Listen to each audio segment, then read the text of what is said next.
In this morning's talk, I was going into some of the fundamental features of Zen, and today I want to concentrate on that aspect of Zen practice which is called in Chinese Mo Che Chu, or going straight ahead. A master who was once asked, "What is the Tao, the way?" replied, "Walk on." Actually, go. As we say, go man, go. Go, go. And it is this aspect of Zen which is what is truly understood by detachment, or having a mind that isn't sticky and that isn't stopped at any point in its whole working. To be stopped at a certain point is what is called having a doubt, as when one fumbles or wobbles or hesitates about something, trying to find the right solution for the circumstances by thinking it out in a situation where there really is no time to think it out.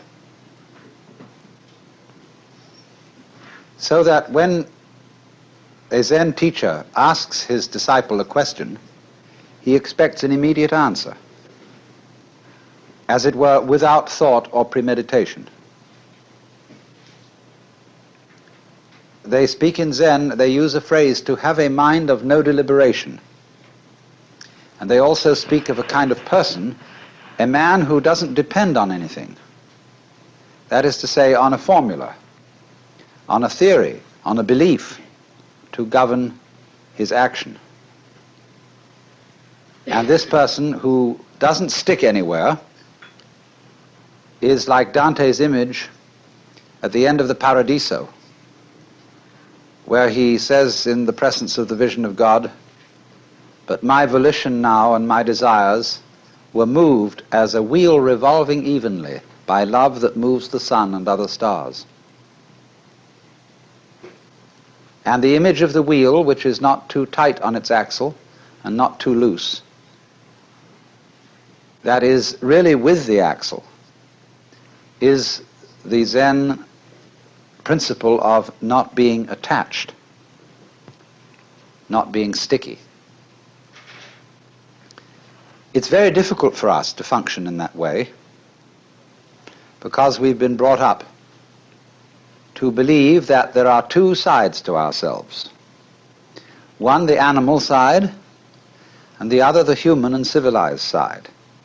And these are expressed in what Freud calls the pleasure principle, which he classifies with the animal side, with the id, and the other, the reality principle, which he puts on the side of society and the superego. And man is so split that he is in a constant fight between these two. Theosophists sometimes speak of our having two selves, the higher self, which is spiritual, and the lower self, which is merely psychic, the ego. And therefore the problem of life is to make the one self, the higher one, take charge of the lower, as a rider takes charge of a horse. But the problem that constantly arises is, how do you know that what you think is your higher self isn't really your lower self in disguise? When a thief is robbing a house and the police enter on the ground floor, the thief goes up to the second floor, and when the police follow up the stairs, he goes higher and higher until at last he gets out to the rooftop. And in the same way, when one really feels oneself to be the lower self, that is to say, to be a separate ego, and then the moralists come along, they are of course the police, and say, "You ought not to be selfish," then the ego dissembles and tries to pretend that he's a good person after all. And therefore one of the ways of doing this is for the ego to say, "I believe I have a higher self." And I would say, "Why do you believe that? Do you know the higher self?"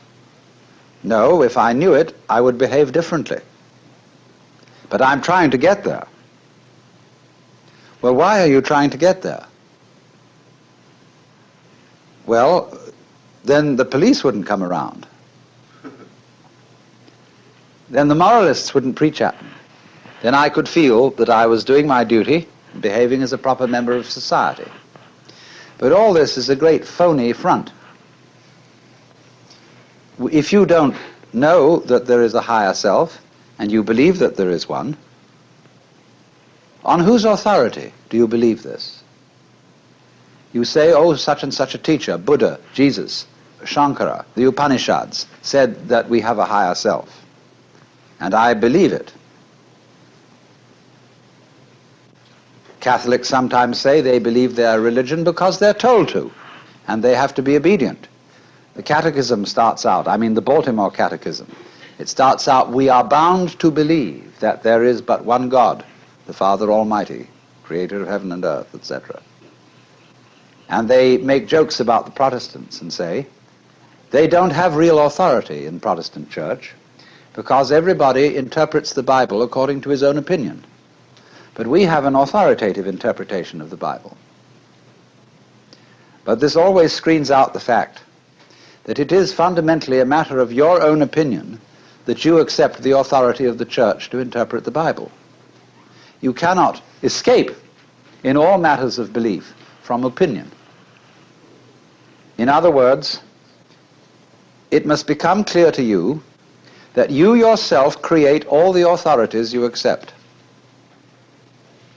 And if you create them in order to dissimulate, in order to pretend that your motivations and your character are different, that you would like them to be different,